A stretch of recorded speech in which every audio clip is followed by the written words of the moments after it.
오늘은 말라기 1장 1절부터 공부하도록 하겠습니다. 말라기 1장 1절입니다. 말라기를 통해 이스라엘에게 주어진 주의 말씀이 엄중한 부담이라. 여기서 엄중한 부담이라고 번역한 영어 단어는 burden인데요.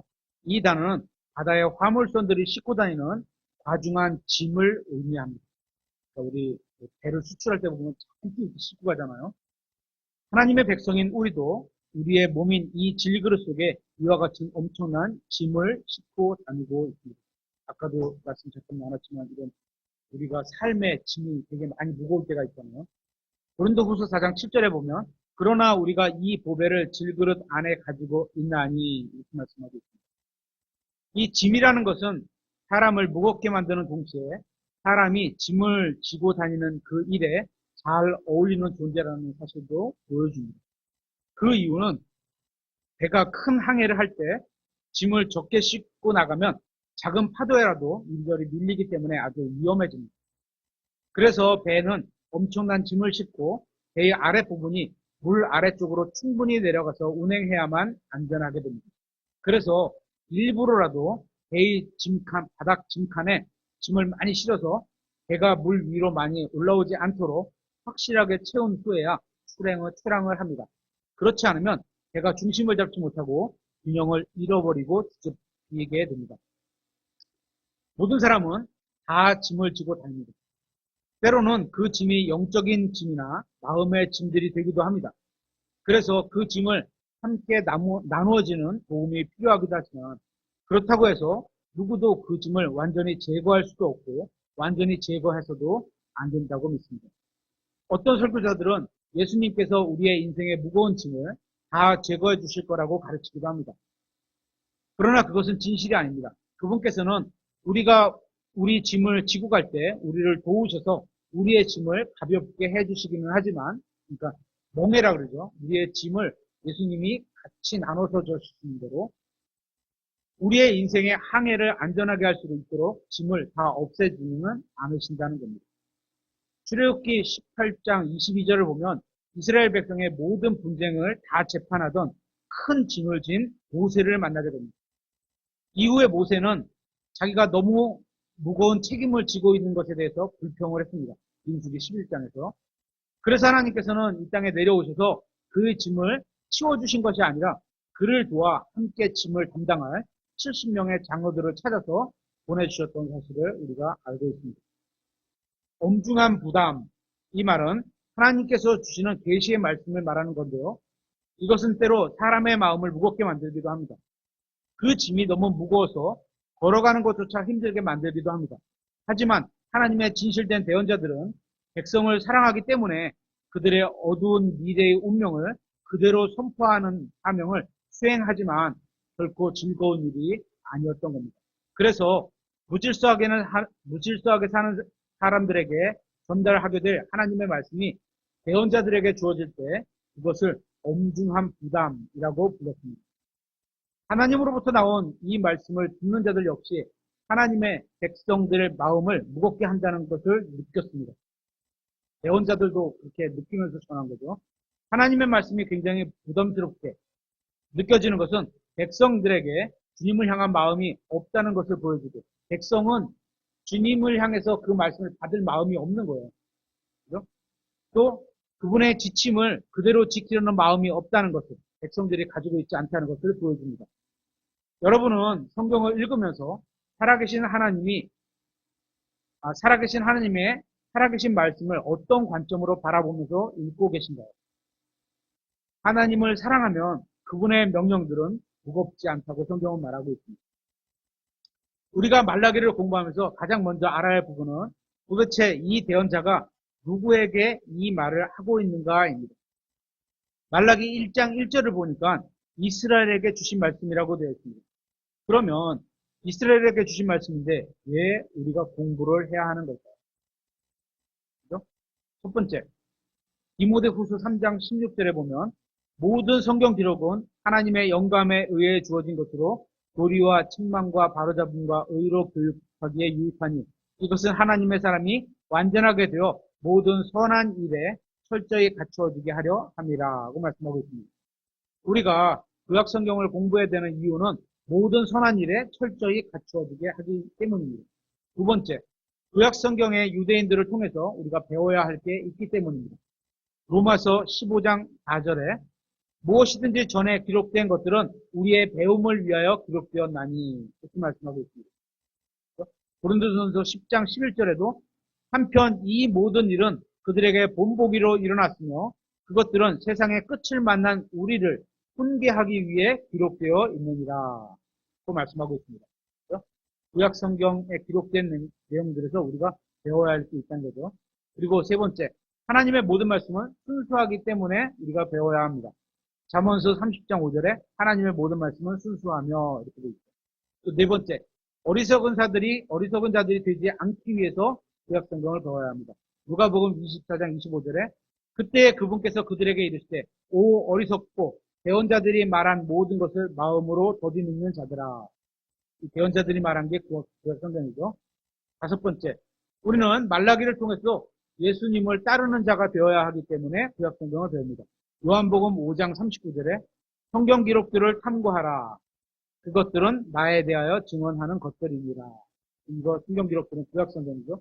그래서 예수님에 대해 따르는 자가 되기 위해서 말라기를 공부하는 겁니다.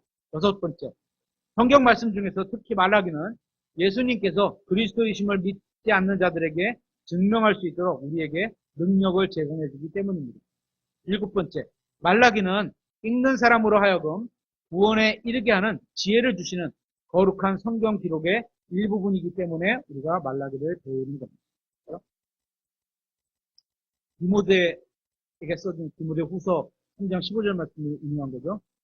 우리가 하나님의 모든 말씀을 공부해야 하는 이유는 그것이 하나님의 말씀이기 때문입니다. 성경을 관심 있게 읽는 독자라면 성경이 모든 시대의 모든 사람들을 위해 기록되었다는 것을 인정하실 겁니다.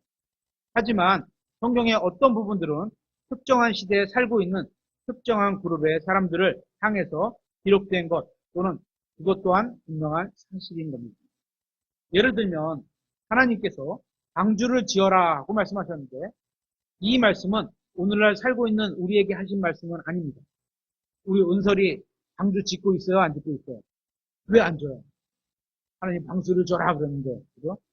또한 하나님께서 나는 가나안 땅을 너희에게 주겠노라 이렇게 말씀하셨는데 하나님께서 그 말씀하신 대상은 이스라엘일 뿐입니다. 또한 예수님께서 내가 그들에게 영원한 생명을 주리라고 하신 말씀은 그분의 이름을 믿는 자들에게만 해당됩니다. 그죠? 그렇기 때문에 이렇게 구분을 해서 봐야 되는 겁니다. 계속해서 2절에 말라기 1장 2절에 주가 말하노라 내가 너희를 사랑하였노라 그러나 너희는 말하기를 주께서 어떤 점에서 우리를 사랑하셨나이까 하는도다.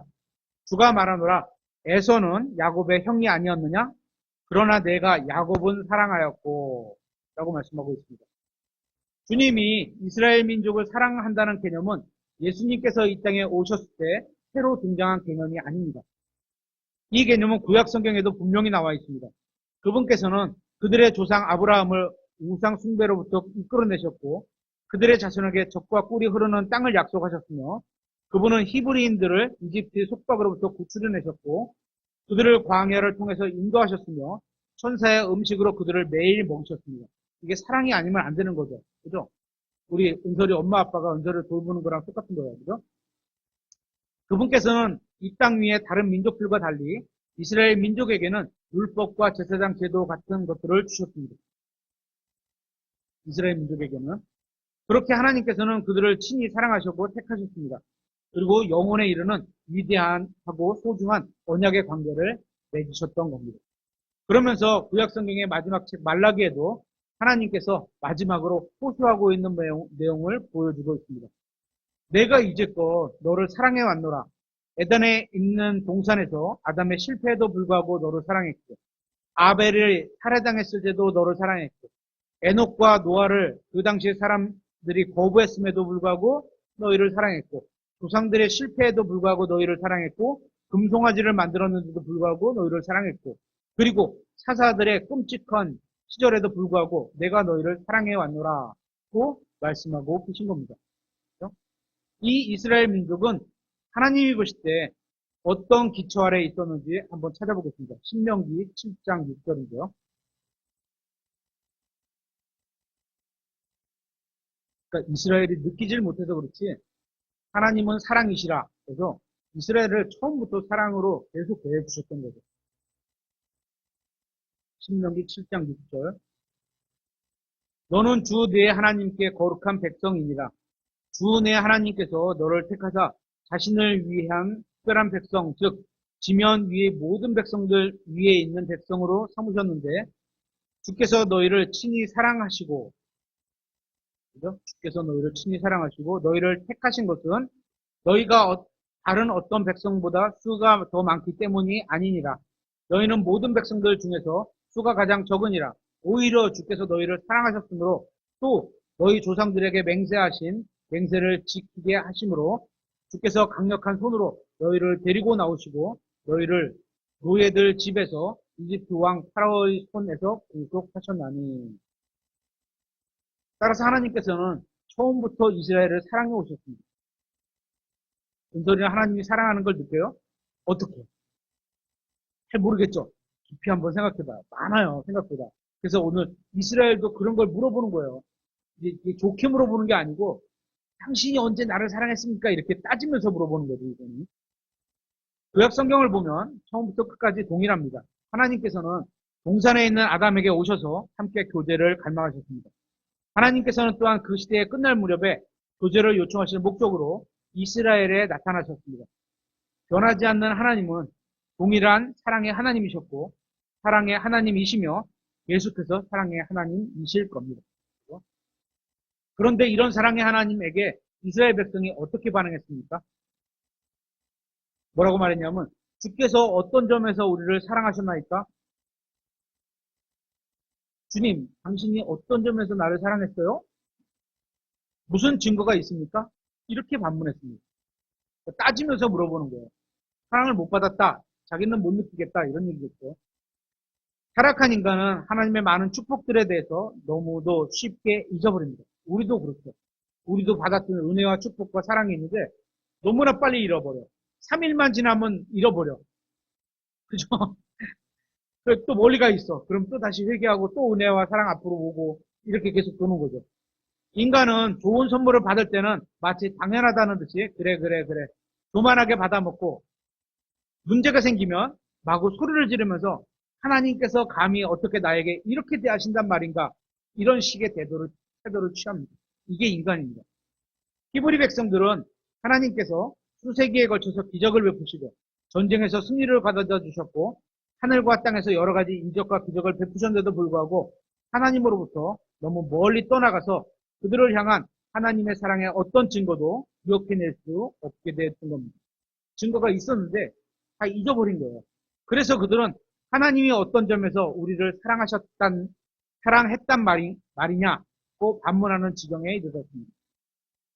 그들의 이런 질문에 대해 주님의 답으로 하나님께서는 이스라엘 백성을 향해 자신의 사랑이 얼마나 진실된 것인지 한 가지 예를 들어 주셨습니다. 그러면서 동시에 그들을 엄하게 책망하십니다. 사실 이스라엘은 그분의 사랑을 받을 자격이 단 한순간도 없었습니다. 그들이 잘나서 선택한 게 아니라고 했잖아요. 그죠?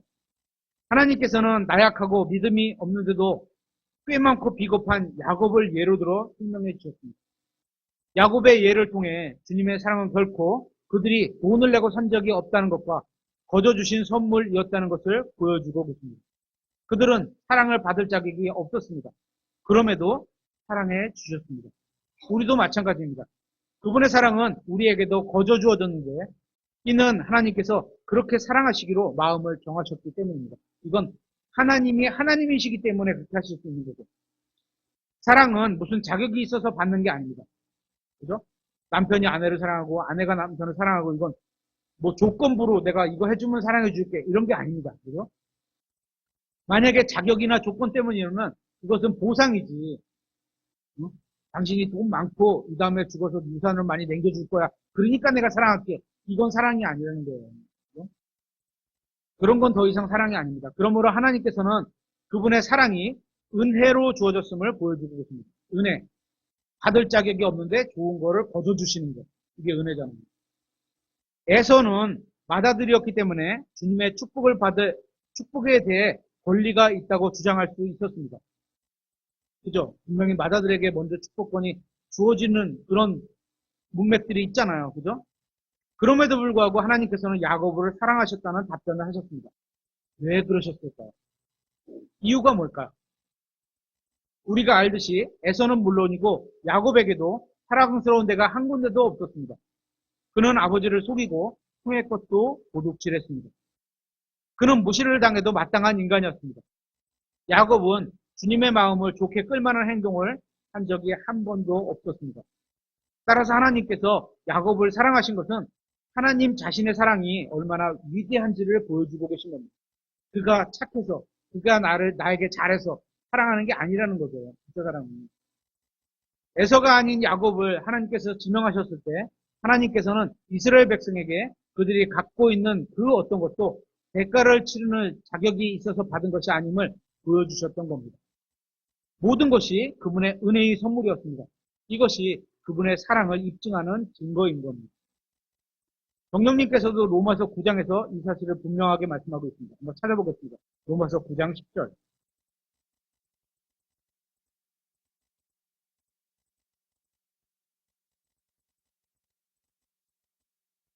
로마서 9장 10절. 이뿐만 아니라 리브가도 한 사람 곧 우리 조상 이삭으로 말미암아 수태하였는데 그 아이들이 아직 태어나지도 아니하고 무슨 선이나 악을 행하지도 아니하였을 때에 선택에 따른 하나님의 목적이 태어나지도 않았어. 착한 일한 것도 아니고 나쁜 일한 것도 아니고 그냥 하나님께서 선택하신 거야. 그냥. 그죠? 하나님의 그만한 권리가 있으시잖아요. 그죠? 하나님이신데 말미암아 행위로 말미암아 서지 않고 서지 않고 부르시는 분으로 말미암아 서게 하려 하시고 그분께서 그녀에게 이르시되 형이 동생을 섬기리라 하셨나니 이것은 기록된 바 야곱은 내가 사랑하였으나 에서는 미워하였느니라 함과 같습니다. 창세기 25장 22절에서 34절에 나와 있는 이 사건은 우리에게 다음과 같은 사실을 보여줍니다. 하나님은 에서 대신에 야곱을 택하셨는데 그 이유는 하나님이 원하셨기 때문이란 겁니다. 하나님께서는 나이에 따른 일반적인 사회 질서나 자연법을 제쳐놓고 그렇죠? 장자가 우선인데 그죠? 장자 우선 장녀 우선 우선인데 그런 거 제쳐놓고 동생을 택하셨습니다. 하나님의 권리죠. 하실 수 있는 충분히 하실 수 있는 자격이 있죠. 하나님이 사랑이시라는 영원한 증거로 그거를 삼으신 겁니다. 그냥 그렇게 선택하셨죠. 하나님께서는 말라기의 첫 부분을 시작하면서 이와 같은 예를 들고 계신 겁니다. 하나님께서는 자신의 사랑을 의심하고 있는 자들에게 이렇게 말씀하고 있습니다. 자, 봐라. 내가 너희를 선택하였노라. 내가 너를 나의 백성으로 삼은 것은 단지 내가 너를 사랑하였기 때문이라. 다른 이유가 없었노라. 고 하신 겁니다. 그런데 이 책망 안에 무언가 희망이 보입니다. 선택하셨다는 거 안에.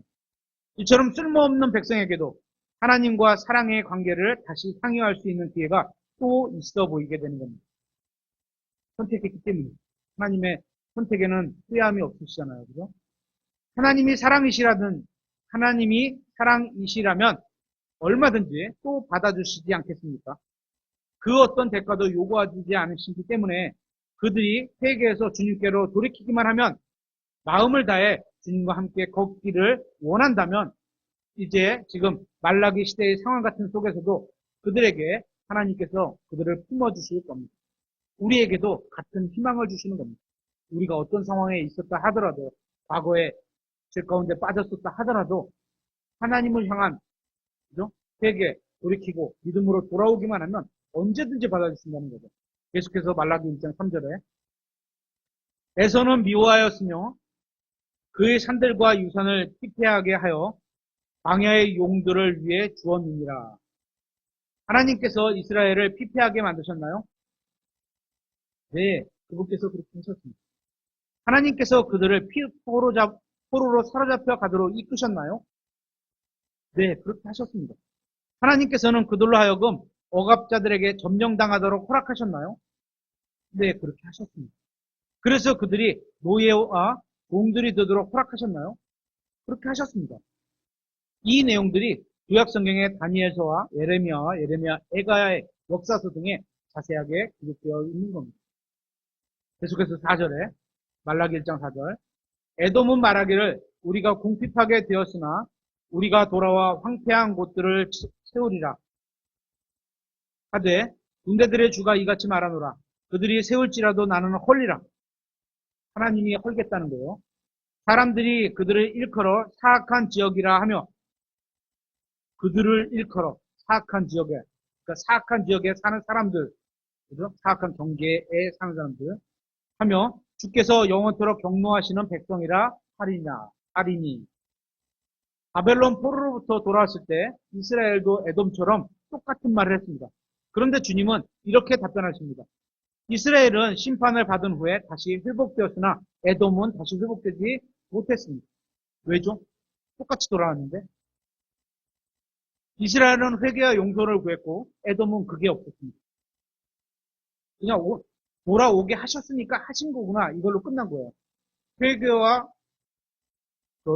회개와 용서를 구했어야 되는데 그걸 안 구했던 거죠. 그래서 이스라엘 사람들이 다시 세워질 때 하나님께서 무너뜨리지 않으셨던 겁니다. 회개와 용서가 됐으니까. 야곱과 에서에는 다른 두 민족의 조상인데 둘 다 육신적인 실패작이었습니다. 인생을 보면 둘 다 망가진 인생이죠. 배울 게 별로 없죠. 그러나 그 중에 에서는 하나님께서 지시하시고 축복하신 그 땅으로부터 떠나서 그 땅에 있는 아무런 소망도 없이 계속 바깥에서 살았던 거예요. 하나님께서 예전에 말씀하신 야곱의 땅으로 돌아와야 되는데 회개하고 돌아와야 되는데 그냥 바깥에 나가서 계속 사는 거예요. 그렇죠? 반면에 둘째인 야곱은 동일한 하나님의 축복의 장소로 돌아와 형의 복수를 두려워합니다. 돌아오면서 형한테 저 형이 나를 또 해코지하는 거 아니야? 그죠? 내가 뭐 이렇게 형에게 드릴 선물이 있습니다. 먼저 가십시오. 난 뒤따라갈게요. 막 이런 장면이 있잖아요. 그죠? 창세를 읽어보면 야곱이든 에서든 그 두 사람 다 우리에게 좋게 여길 만한 그런 대상이 아닙니다. 모범이 별로 안 돼요.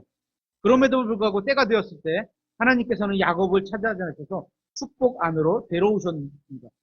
그런데 에서는 그대로 남아 방황하면서 결국 역사 속으로 사라져 버립니다. 어디로 간지 알 수도 없어져 버렸습니다. 이제 야곱의 아들들의 존재를 통해 하나님께서 우리에게도 이와 같은 사실을 상기시켜 주시는 겁니다. 그들이 살아있고 숨을 쉬고 있다는 그 사실이 오직 하나님의 사랑 때문이 아닌가? 하나님이 우리를 사랑하시지 않으면, 은혜를 베풀어 주시지 않으면 지금 우리가 살고 있어요. 단 한순간도 살 수가 없는 거죠. 우리가 잘해서 살고 있는 게 아니라는 거예요, 지금. 그런 하나님의 사랑에 대한 각성을 말라기의 이스라엘 백성들은 못했던, 어떤 면에서 나를 사랑했습니까? 라고 반문하고 있는 거잖아요. 그죠? 근데 우리가 살아가는 그 자체도 하나님의 사랑이 우리한테 있기 때문에, 은혜로우심을 베풀었다는 그 사랑이 있기 때문인 거죠. 그러니까 너는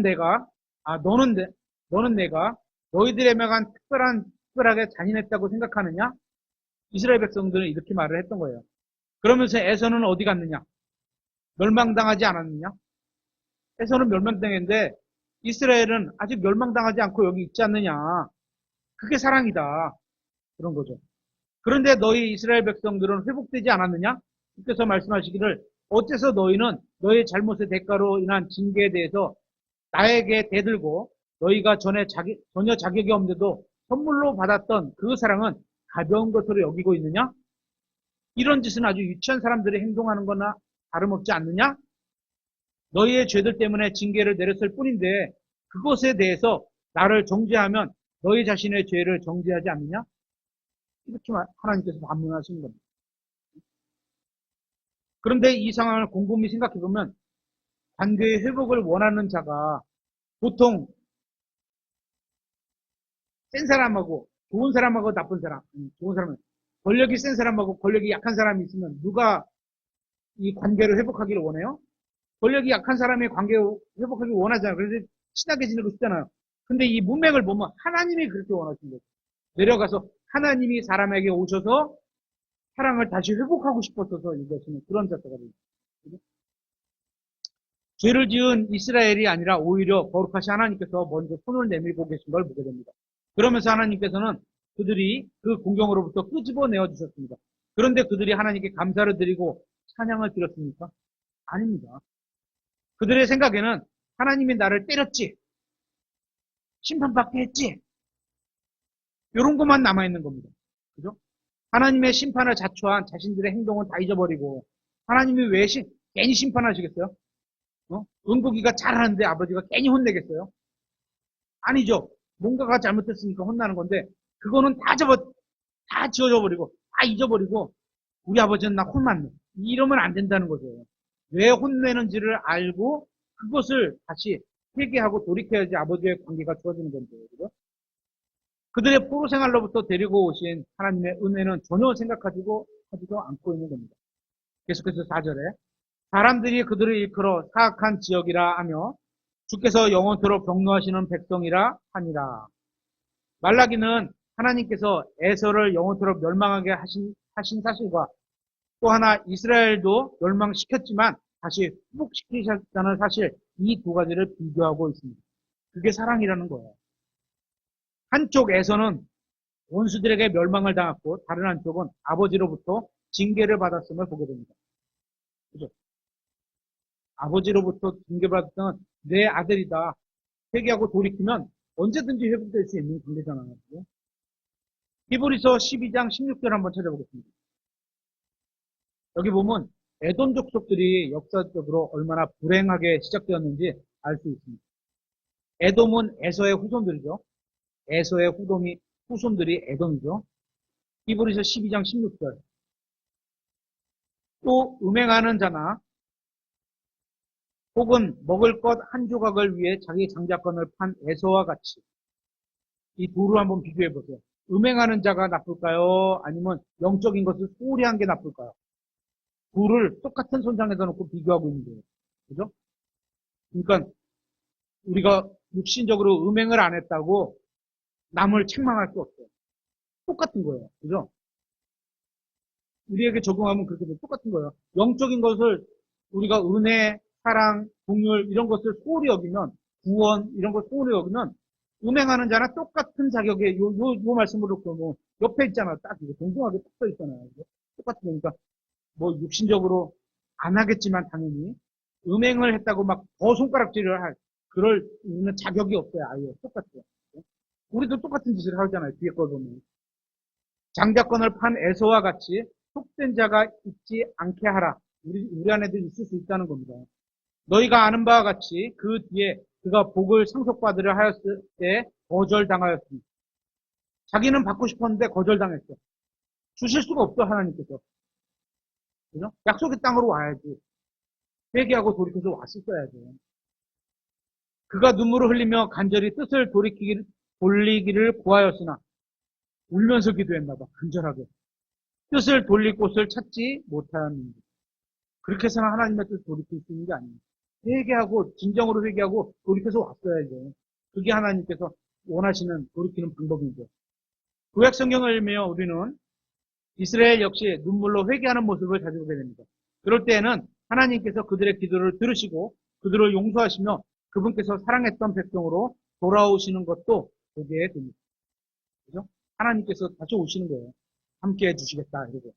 그럼에도 우리는 에서의 후손들인 에돔 민족의 역사를 보면서 하나님께서는 이들 백성을 멸망시키고 결코 회복시키지 않으셨음을 보게 됩니다.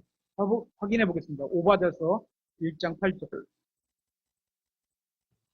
오바댜서 1장 8절.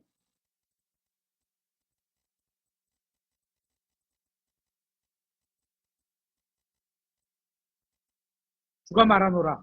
그날에 내가 에돔에서 지혜로운 사람들을 참으로 멸하며 에서의 산에서 지각을 멸하지 아니하겠느냐? 오 대만아, 내 용사들이 놀랄 것이요 이로써 에서의 산의 모든 사람이 살육에 의해 끊어지리라. 모든 사람이 끊어진다는 거예요. 그죠?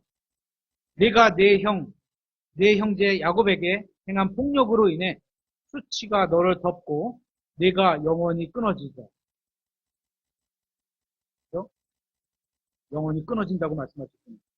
오바다가 말한 에돔에 대한 진술에서 영원토록 끊어지란 말이 덧붙여 있습니다. 영원토록 끊어진 거예요. 그렇게 주님께서 말씀하신 대로 오늘날 에돔 사람은 남아있지 않습니다. 그 민족은 아예 멸절되어 버렸습니다. 반면에 유대인들은 그들의 고향으로 돌아와서 그들의 왕국을 세울 그 소망이 점점 가시권 안으로 들어오는 것 같습니다. 여기서 우리는 말라기를 통해 인간의 반복되는 특징을 하나 살펴보게 됩니다. 그것은 인간이 하나님과 논쟁을 벌이기를 주저하지 않는다는 겁니다. 감히 언제든지 하나님께 대든다는 겁니다. 인간이 자신을 만드신 분과 논쟁을 벌이는 것은 아무리 보아도 어처구니 없는 경우입니다. 저도 어느 때는 이런 논쟁을 하는 것 같아요. 그죠? 막 이렇게 뭐 이유를 들어서 하나님, 저 이해를 못 하겠는데 왜 그렇습니까? 어? 좀 심하게 과장된 막 따지듯이 그럴 수도 있는 것 같겠는데 하여튼 바람직한 게 아니에요. 이해는 해주시겠지만 우리 하나님이 선하시기 때문에 일단 바람직한 건 아니죠. 이런 인간의 형태는 사탄이 하나님의 보좌 위에 자기 자리를 펴겠다는 교만한 마음을 가지고 있는 것을 생각나게 만듭니다. 모든 질서를 망가뜨리게 되는 겁니다. 거꾸로 치받쳐 올리는 거기 때문에. 오늘날도 구원받은 사람들이나 구원받지 못한 사람들이나 다 마찬가지로 하나님의 허물을 자꾸 찾으려고 하면서 공개적으로 또는 사적으로 뻔뻔하게 하나님에 대해서 수군거리는 모습을 보게 됩니다. 하나님에 대해서 그럴 게 있나요? 뒤에서? 앞에서도 없는데. 이것은 말라기에서 볼 수 있는 하나님께 언쟁을 벌이는 인간의 모습으로 다가올 심판 날에 있을 만한 그런 것을 미리 보여주는 것이라고 보입니다. 그날에 인간은 하나님의 심판석 앞에서 자신의 의로운 점을 자랑하는 동시에 하나님의 불의하다고 추궁하는 것처럼 보이게 될 겁니다. 내가 이만큼 살았는데 저 사람보다는 안 돼. 이럴 수도 있는 겁니다. 수백만의 사람들이 교만으로 높아져서 마귀의 정죄에 빠져 있습니다. 그런 인간이 전능하신 분을 꾸짖는 것이 얼마나 기막힌 일이겠습니까? 인간은 하나님께서 계시다는 사실을 잘 알고 있습니다. 로마서 1장 21절에. 그런데도 그분을 존경하기를 거부합니다. 그들은 이제껏 그분께서 축복을 베푸셔서 계속해서 그것을 향유하고 있음을 잘 알고 있습니다. 그런데도 그들은 그것을 감사하지도 않고 있습니다. 인간은 왜 그럴까요? 인간 스스로 자신을 높게 평가하고 자신들이 그런 좋은 것을 누릴 자격이 있다고 확실하게 믿고 있는 것 같습니다. 나는 충분히 그럴 자격이 있어. 내가 하나님의 자녀야. 나 구원받았어. 난 그럴 자격이 있어. 이런 거. 그래서 그들이 원하는 것을 하나님이 주지 않을 때 하나님과 다투려고 하는 겁니다. 그래서 하나님 나는 건강을 원하는데, 하나님 나는 저 차를 원하는데, 하나님 나는 저 아름다운 것을 저것을 원하는데, 하나님을 모독하는 말을 합니다. 하나님께 저주를 퍼붓기도 합니다. 그들은 하나님을 비판하고 하나님께 대항하는 말을 합니다. 이 모든 일이 하나님을 두려워하지 않기 때문이요. 인간은 하나님 앞에서 실로 교만하고 버릇없고 무례하고 작고 별 볼 일 없는 어리석은 자들에 불과하기 때문인 겁니다. 말라기 1장 4절에 보면 사악함의 경계라는 표현이 있는데요. 이 세상에는 건너가지 말아야 할 경계가 있습니다. 건너가지 말아야 할 경계. 결코 빠져서는 안 될 악한 행위와 더러운 열정들, 잘못된 감정들의 어두운 경계들이 있기 마련입니다. 어디에나 있죠. 그죠? 그래서, 뭐, 자녀들이 어디 갔다 올 때 어디 가지 마, 보지 마, 행동하는 규율이 정해지잖아요. 그죠? 이 세상에는 인간의 욕심을 통제되지 않고 마귀의 동굴이 있고, 그곳에는 더러운 영들이 그 더러운 증오심을 단순한 자들과 조롱하는 자들에게 마음껏 드러내고 있습니다. 그리스도인 여러분, 그 경계를 넘어가지 마십시오. 성경에서 금지하고 있는 땅인데 그 장소에 들어가면 양심이 더럽혀지고 육체가 사탄에 넘겨지고 쾌락만을 추구하고 생각하는 것도 너무 왜곡돼서 원래의 기능이 제대로 작동하지 못하게 됩니다. 하나님의 대언자들이 여러분에게 외칠 겁니다. 그 경계를 넘어가지 말라고. 이 멸망의 집안으로 들어가지 말라고 외칠 겁니다. 하나님의 오른편에는 영원한 즐거움이 있고 곧바른 자들의 큰 길에는 하나님의 사랑이 있고 빛이 있고 생명이 있고 기쁨이 있고 평강이 있고 소망이 있고 은혜가 있고 진리가 있고 만족함이 있고 수천 개의 축복들이 있습니다. 그 선 안에 있어야 돼요. 세상과 육신과 마귀의 부름에 응하지 마십시오.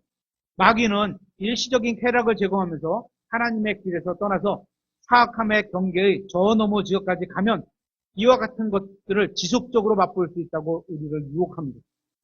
그리고 말라기 4절과 5절에는 두 개의 경계를 볼 수 있습니다. 하나는 지금 본 사악함의 경계요. 다른 하나는 이스라엘의 경계입니다.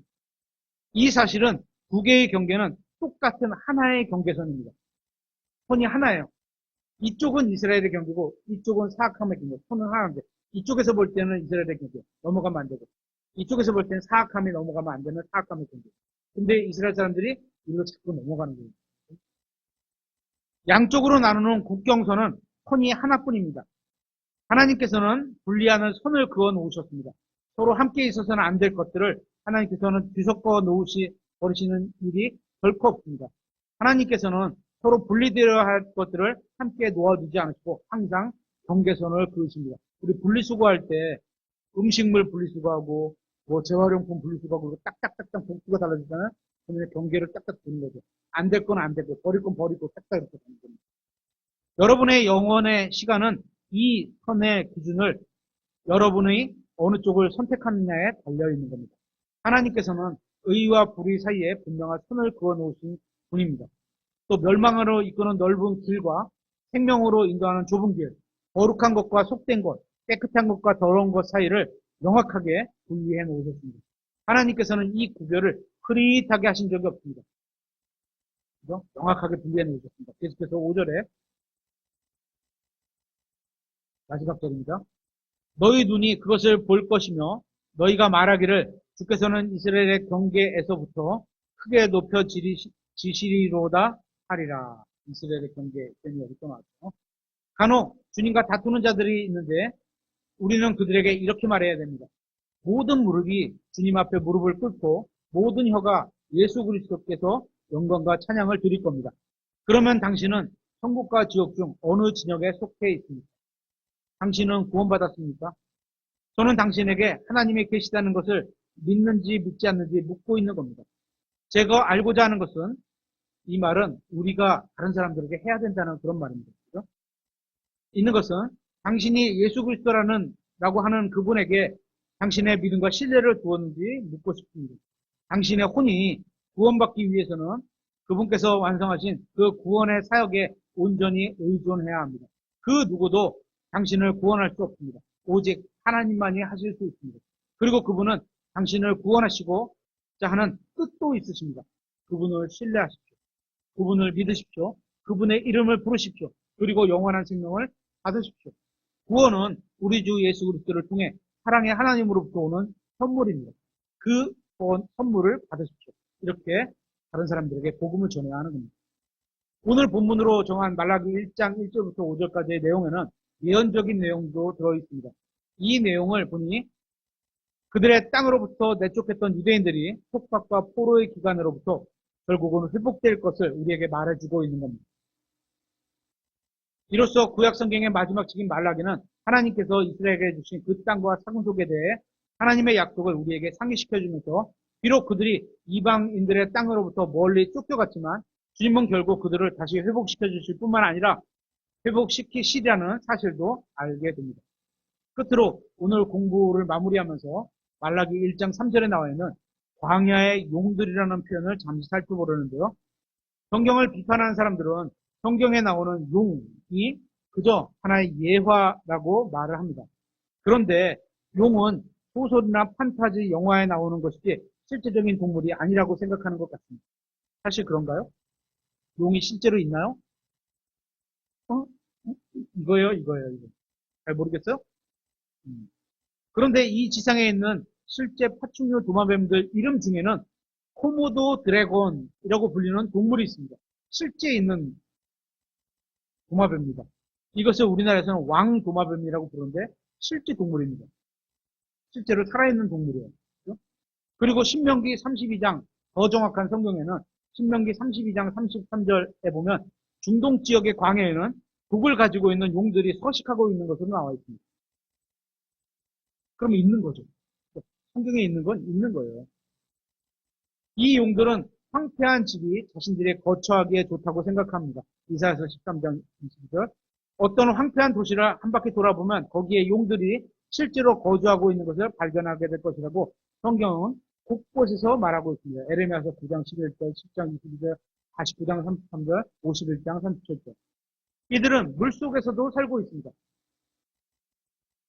모든 생물과 마찬가지로 타락한 인간을 제외하고 용들 또한 주님을 찬양하고 있는 모습을 시편 148편에서 보게 됩니다. 그리고 용들은 하나님께 존귀와 영광을 돌리는 창조된 존재라는 사실도 이사야서 43장 20절에 말씀하고 있습니다. 오늘 말라기 1장 1절부터 5절까지 여기까지 살펴보도록 하겠습니다.